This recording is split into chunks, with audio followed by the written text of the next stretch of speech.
From Studio 3 at Buzz TV, it's The Horse's Mouth with Tom McManus.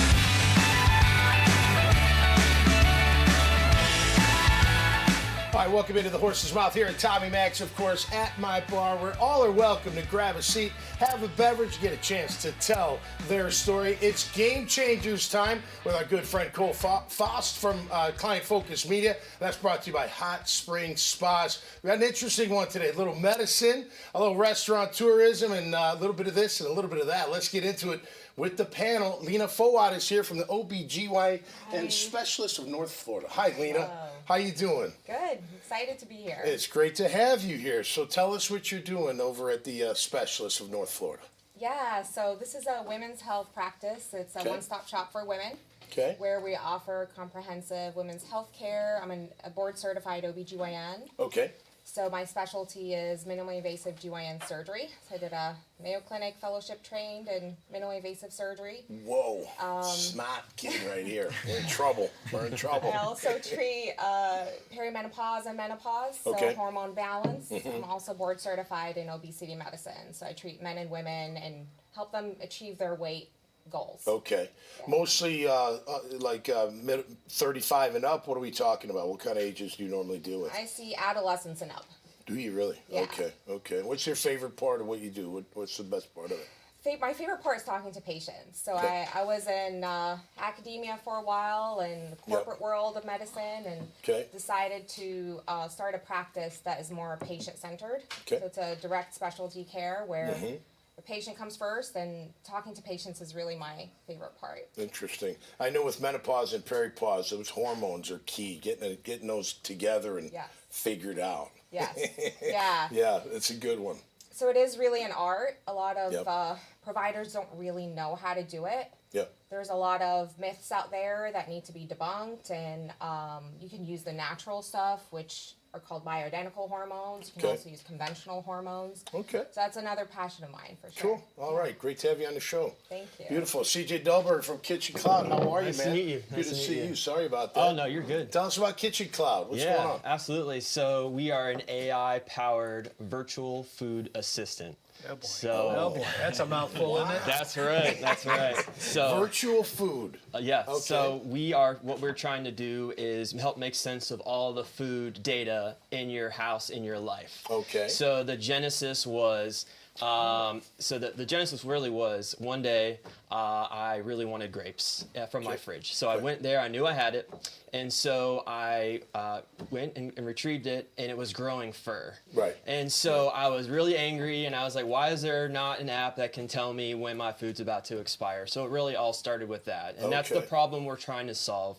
If you think about all the different food data, whether it's expiration dates or produce and things like that, you have expires, sell by, best by, and all the other, it's hard to make sense of it all. Yeah, right. And so it turns out that food waste is a huge problem. So about 30 to 40% of all food in the United States is thrown away. Yeah.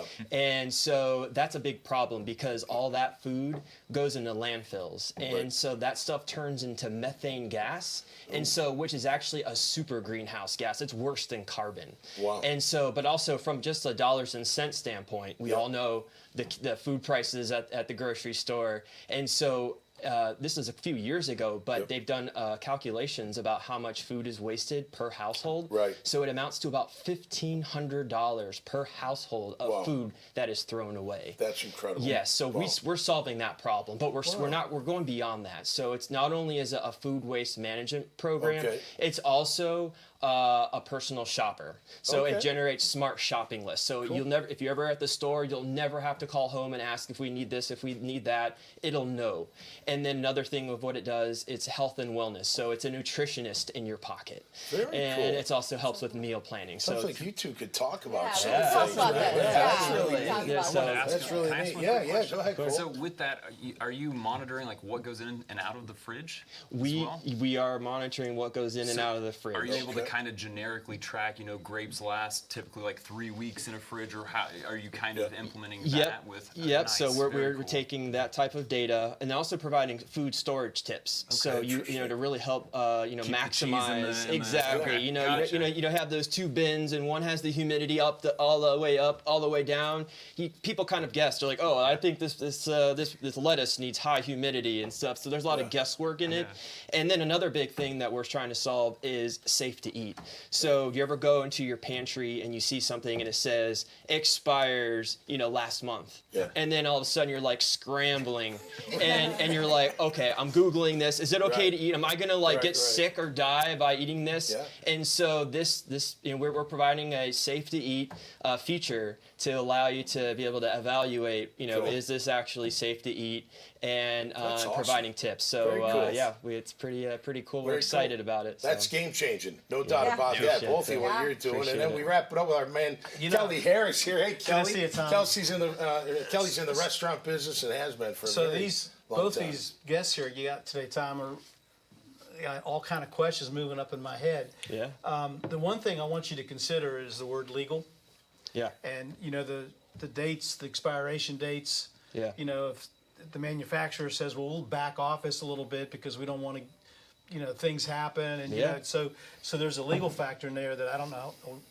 Luckily, nobody's here that's legal, but they're probably downstairs. Yeah, they probably are. So anyway, they're right there. That's what I was thinking as you were talking. I think it's what you're doing is great, because at home, which we do not do in any of our restaurants, but at home, if the cheese has got a little bit of mold on it, I'll scrape it off and melt it the rest of the time. You have the old spread, right? Yeah, we'll do some things that I wouldn't do in a restaurant. Yeah. So, because you just know that the food's okay. Yeah. That's right. So anyway, with that. But anyway, we're a Greater Purpose Restaurant Group. Yep.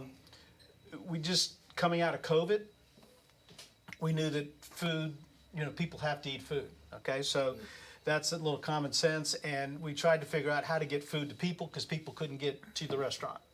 And so instead of being a one-man shop or one restaurant shop, we kind of went out where the people were, and the people being our team.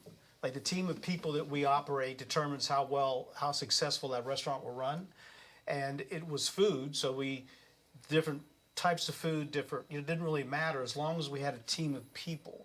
So we started out with different names, but we settled in on Greater Purpose because we felt like owning a restaurant that had 40 or 50 employees in it, we were after those folks. We wanted to make an impact in their lives.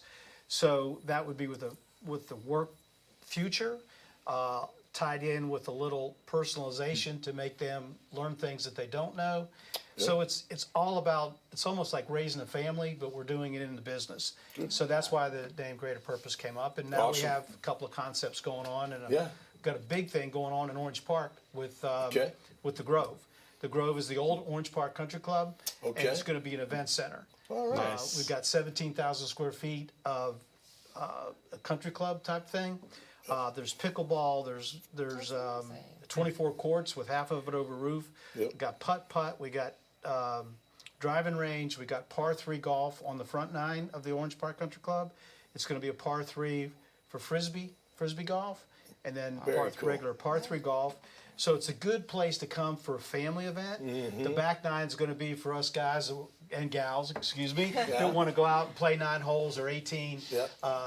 The fairways will stay the same. If you need 19th hole idea, I could probably give there you go. I know you'd like that. Yeah, Tommy's place. That'd be a good place for him. Perfect. But we got a lot of things going on with food. So cool. Awesome. Common theme of health and wellness. Yeah, how about that? You guys are all changing the game too, which is great. Cole, thanks for bringing it all together, man. Yep. Cole gets you guys up here, and we appreciate that big time. Keep up the great work, and thanks for being on the show. You bet. All right, that'll do it this time around. Make sure you check out all their great profiles to see this conversation and so many others. Just go to the dailynewsnetwork.com website. Till next time, stay safe out there and be cool. And we'll see you right here on The Horse's Mouth.